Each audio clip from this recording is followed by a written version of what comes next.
The issues affecting you. Revealed, explained, discussed. Now on WGAL 8 in Focus. Hello, I'm Susan Shapiro. Tonight may include topics not suitable for all viewers. We're discussing sextortion.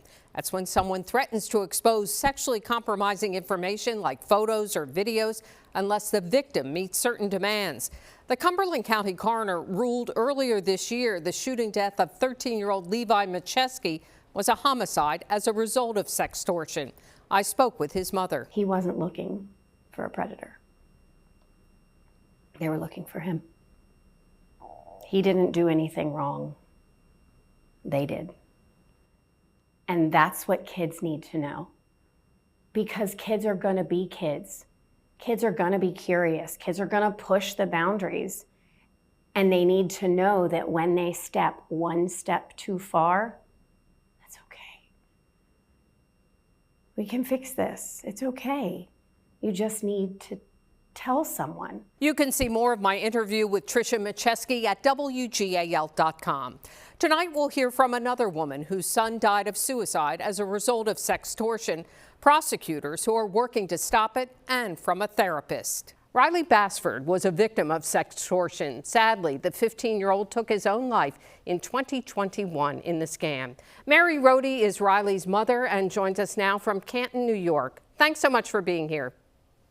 Hi, Susan. Thank you for having me. I am so sorry for your loss here. Can you tell me a little bit about Riley? Absolutely. Riley was 15 years old, almost 16, when he died. A very well-adjusted, happy, typical teenage boy. Riley was impulsive, the life of the party. Many of the things that made him who we love so much are also what led him to do the crazy thing that he did. So what led him to do that? How did he become involved with this scammer?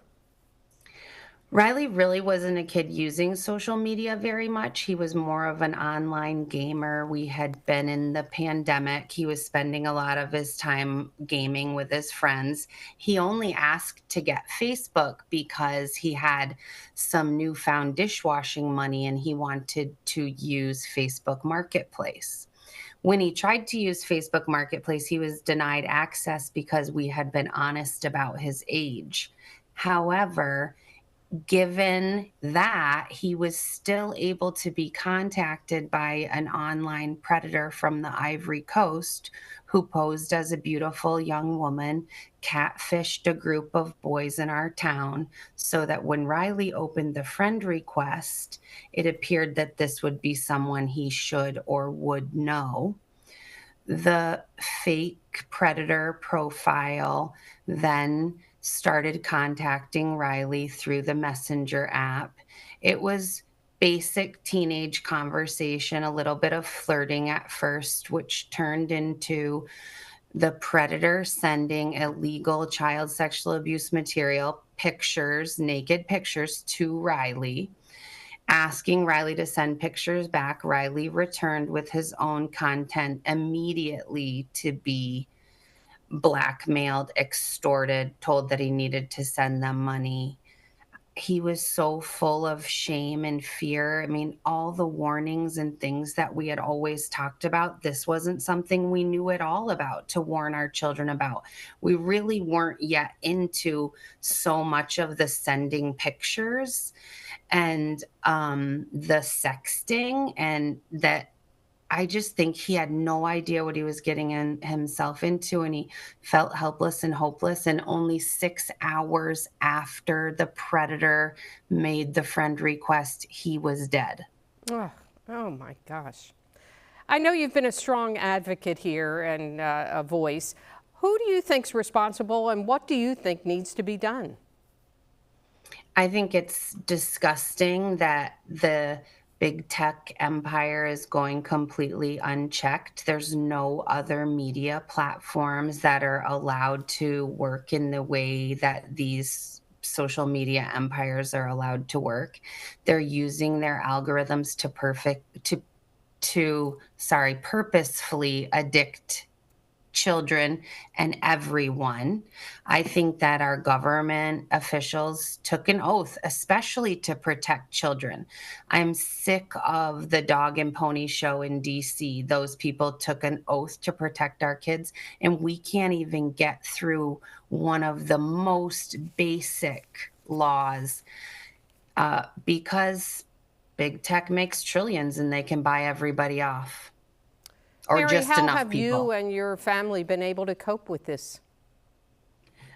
It's, of course, very hard and sad. I appreciate that it's getting more press and that children are hearing more and more. I think we as parents raised our kids with this, don't do this, don't do this, don't do this. But we have to realize they're kids, they make mistakes, they're being tempted, especially now on these devices, and they're alone.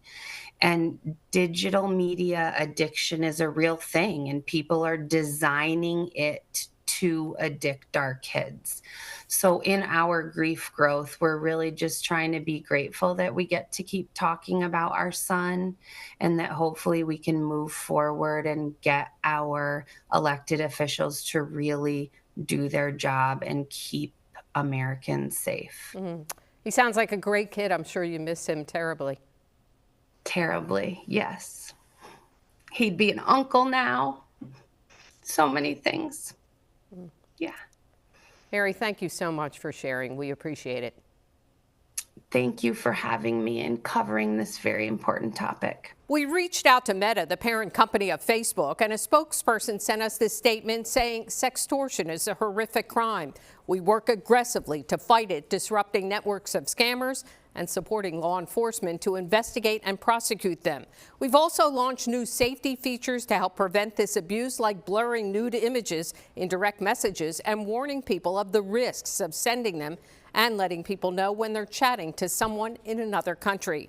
It's important that young people can recognize signs of a sextortion scam, so we recently launched an awareness campaign showing an educational video to millions of teens directly in their Instagram feed. The heads of the biggest companies in social media appeared before a Senate committee in January of 2024. In addition to lawmakers, leaders from Meta, TikTok, X, Snap, and Discord face survivors of online sexual exploitation and their families.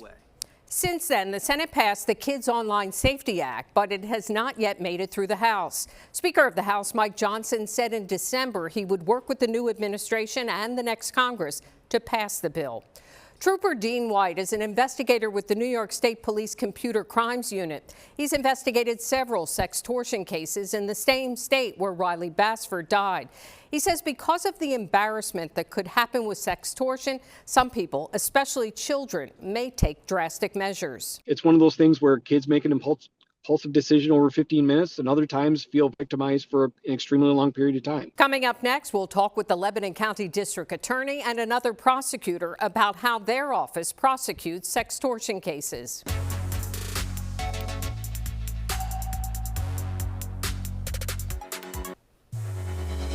This is WGAL 8 in Focus, coverage you can count on.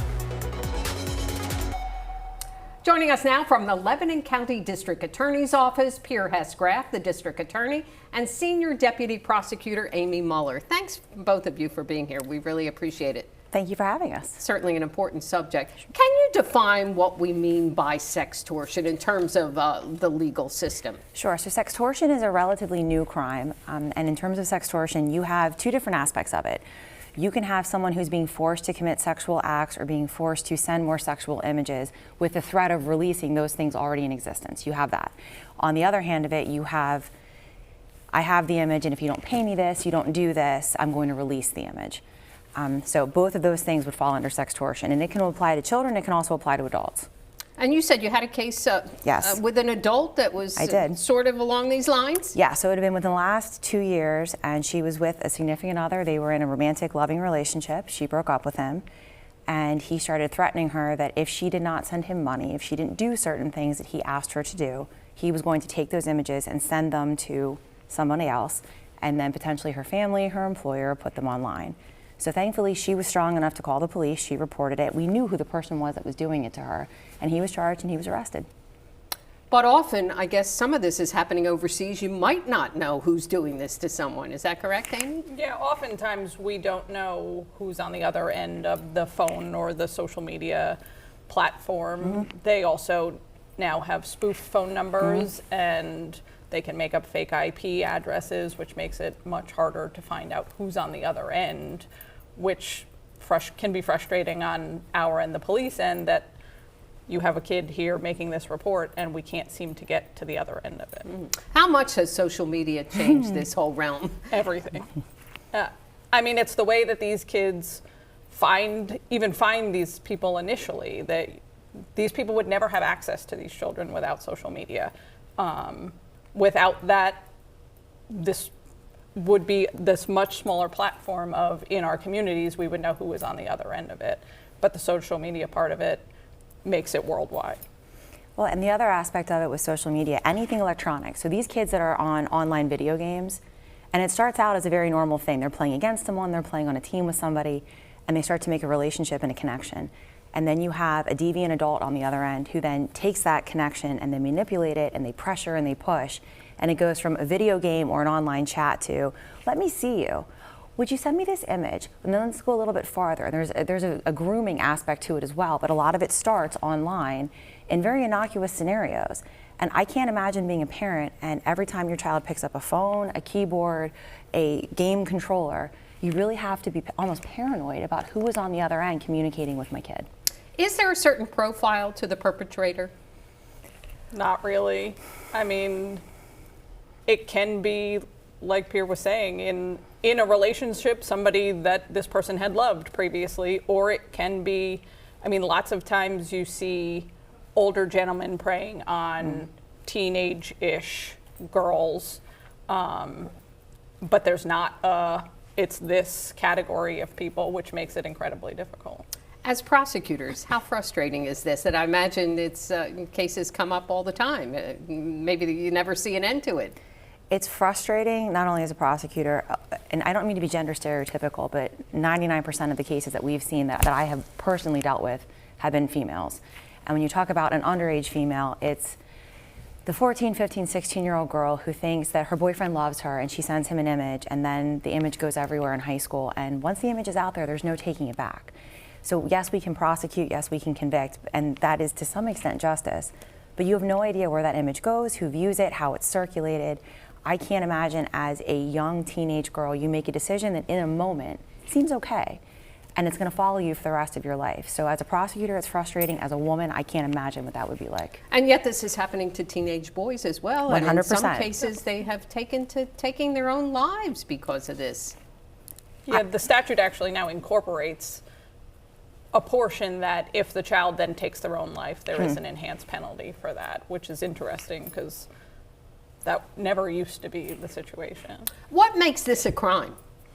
Well, I think it's preying upon somebody at their most vulnerable and their most weak. I mean, you're coercing somebody to give you and to send you either naked photos or do sex acts, and you're holding something over them, something to force them and coerce them to do it. And I can't imagine having the mental mindset that is how you victimize a human being. That's the extortion part. Well, we'll talk more about if the law is strong enough and what we still need to do to combat this.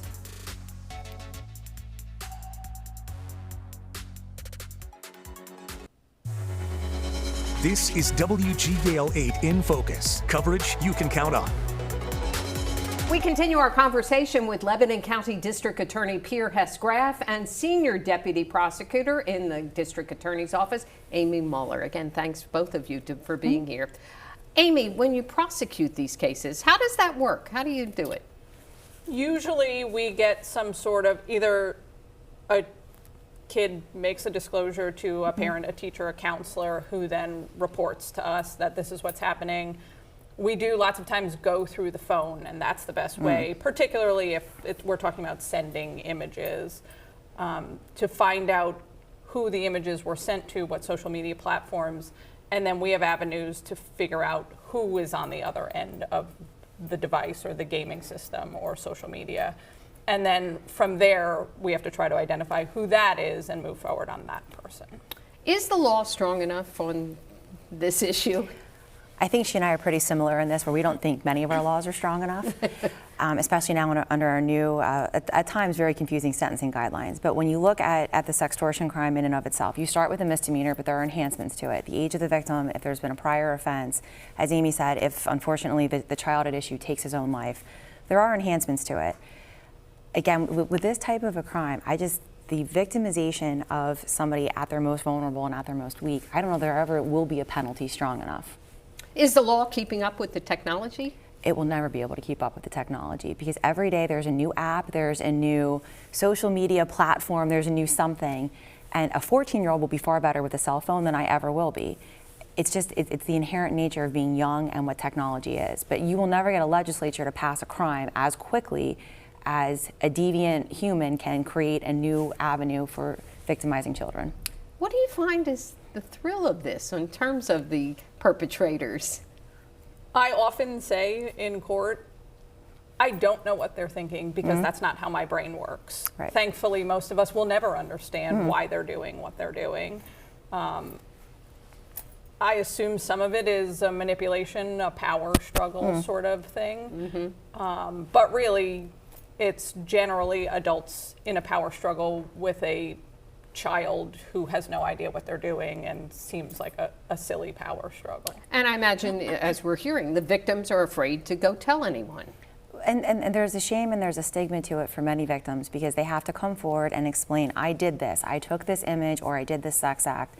And it's embarrassing. It is shameful to have to come forward, and they shouldn't feel that way, but oftentimes they do. And then when we bring people in and we have to talk about the court process, for us to get justice for you, we have to be able to go to court. That can mean a preliminary hearing, but it can also mean a jury trial. And having to explain to a teenager that you took this photo of yourself, fully naked, partially naked, and now we may have to go into court, and yes, parts of it would be blacked out, but you still have to identify that's you in the photo and what happened. As Amy was talking about earlier, they often blame themselves, and they shouldn't. They are, in fact, the true victims. But I think you have a society and a culture that at times will blame the taker of the image even a little bit versus the person that coerced them and forced them and shamed them into taking it in the first place. Similar to, sometimes rape victims, or 100%. It's along the same lines. Absolutely. Wow. How do you get through this, Amy, when you do most of these prosecutions? I do. I've been doing it for almost 15 years now. To me, it's just like any other crime is to the rest of them. I find great power in giving these people their power back. A lot of times I've had victims say, just you believing in me was more than I knew that I needed. Whether we have a jury trial and win or have a jury trial and lose, it's just them getting their voice back. Thank you both for being here. Thank you. And thanks for the work you're doing. Coming up, we'll talk with a counselor about how parents can help their children recognize and prevent sextortion.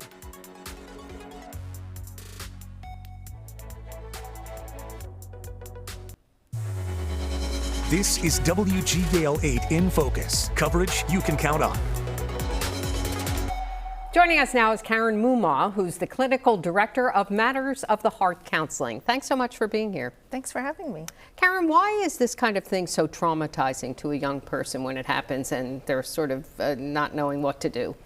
Well, I think it's a couple of things. One is they tend to be young, so they tend to be teenagers, and teenagers just are not equipped to handle the possible repercussions of what could happen. If you could think about the most intimate part of who you are, your sexuality, your body image being out there in the world and not having any control over who can see it, that's a very shaming process.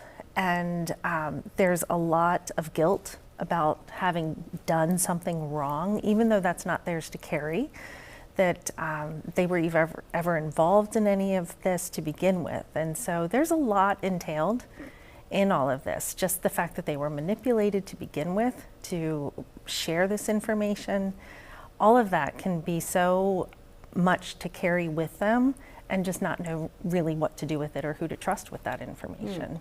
And being afraid to go tell a parent or somebody else, I imagine. Exactly, because a lot of what happens is they are manipulated and they're told that they did something wrong when they didn't. and nothing that they did is a crime, and yet they're told, well, you're going to get in trouble, your parents are going to get in trouble, or you're going to go to jail, and those things. And those things just aren't true. Right. So a perfectly, possibly well-adjusted teen could then see maybe taking their own life as the only way out of this kind of thing? Yeah, and that can be hard for us to wrap our heads around sometimes. But because of the amount of shame and guilt that they are feeling, and also just not seeing a way out, because this person, whoever it is that has manipulated them into sharing, has really gotten into their heads. And it was someone they probably thought they could trust to begin with. This isn't usually when they contact them, it's not the first thing that they're asking for. They have built a relationship with this person. Right, there's that kind of grooming type of thing, right? Yeah, exactly. So what do you advise parents? What should they be aware of to obviously prevent this kind of thing? Yeah, so one of the things is just having these open conversations. We're very used to, as parents, having conversations with our kids about stranger danger when they're young. And so we need to add that stranger danger to our online profiles and really being careful what we are sharing, because that's the information that people can get hold of. Parents need to be checking through kids' phones, maybe keeping phones downstairs or in the kitchen at night, not in their bedrooms. Just being very aware, taking every precaution to go through their kids' phones, because teenagers they're just not prepared for all of this, and it is a safety measure that parents really need to be aware of. And in terms of any kind of treatment for a child or a teenager who's gone through something like that, what does that entail? Yeah, so there's a lot of different options for counseling teenagers, working with someone who is well adept at working with teenagers, because that in itself can be different. And being able to hear what they're saying and experiencing, and there is some therapy called EMDR, eye movement desensitization and reprocessing, that is specific for trauma, that can help somebody really work through the emotional stuff that they are experiencing, along with cognitive behavior therapy, motivational interviewing. There's a lot of different techniques that people can utilize. The important thing is to get the kids talking in a safe place, so that they can really feel like it's okay to talk about their experience in this whole process. And I imagine, as you started the conversation, talk with your kid about even sensitive subjects. Yeah, and it can be kind of an uncomfortable conversation to have. And I mean, parents can use this opportunity of seeing the show. Hey, I saw this show and I heard about this thing called sextortion. Have you ever heard of that? Has anyone ever asked you to send you a picture of yourself? Or, be careful who you're friending online. Make sure they really know the person. The online games, that's a common way for kids to get roped into talking to people. They have friends on these games, but it's not uncommon for one of those friends to say that they're a 15-year-old boy when actually they're a 45-year-old man. Yeah, and the idea of the term sextortion, you told me earlier, a lot of people don't even know what exactly that is. Right, yeah, it's not a term that we hear a lot of. We tend to know what it means when we describe it, but the term sextortion isn't something that's super common vernacular in the household at this point. All right, well, hopefully we'll make people more aware of it. Thank you so much. Appreciate your time. Sure. To report sextortion, you can call 1-800-CALL-FBI or report it online at tips.fbi.gov. Thank you for watching WGAL 8 in Focus. For all of us at WGAL, I'm Susan Shapiro. And join us again next Saturday night at 7 o'clock for WGAL 8 in Focus, right after NBC Nightly News. And you can watch each episode of In Focus, plus WGAL's latest newscasts, original programming, and more. Just download the Very Local app and stream for free on Roku and Amazon Fire TV.